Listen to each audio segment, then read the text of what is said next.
देश के रक्षा मंत्री राजनाथ सिंह ने संसद के पटल पर खड़े होकर, सदन में खड़े होकर पूरे देश से झूठ बोलने का काम कहा।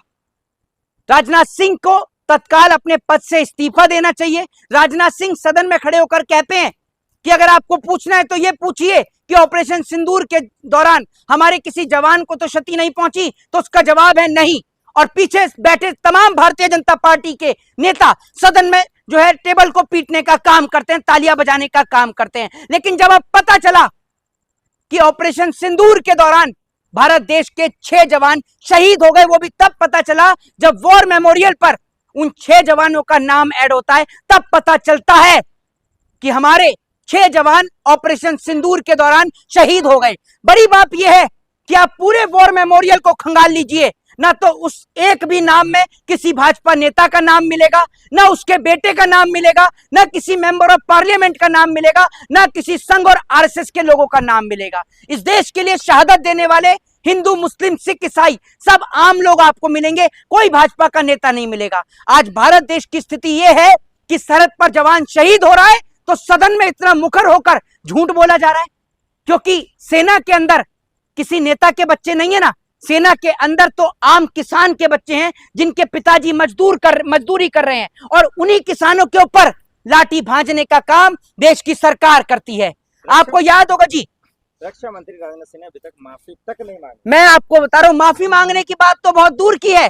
वो ये कह रहे हैं कि ये सम्मान पहली बार ऐड किया गया है, इसलिए देश को नहीं बताया गया था, पहली बार ये सम्मान ऐड किया गया है, वो तो ये कह रहे हैं। बड़ी बात यह कि अगर यही विपक्ष की सरकार ने 6 जवानों का नाम छिपाने का काम कर दिया होता तो अब तक यही भारतीय जनता पार्टी, उनके अंधभक्त सड़क पर हंगामा कर चुके होते। जो 6 जवान शहीद हुए हैं उनका नाम छिपाया गया, लेकिन एक भी विश्व हिंदू परिषद का व्यक्ति, आरएसएस का व्यक्ति, कोई भी भारतीय जनता पार्टी का नेता, कोई भी बोलने का काम नहीं कर रहा। जो दूसरों को सलाह देते हैं ना कि पाकिस्तान चले जाओ, मैं उनको सलाह देना चाहता हूं कि जिन्ना की मजार पर फूल चढ़ाने वाले, पाकिस्तान में जन्मदिन का केक खाने वाले और पाकिस्तान की बिरयानी खाने वालों को जरूरत है पाकिस्तान जाने की, जो देश के जवानों का नाम छिपाने का काम कर रहे हैं। अरे नेताओं के बच्चों का अगर खून बहता ना तब पता चलती, क्योंकि सेना में किसी नेता का बच्चा नहीं है।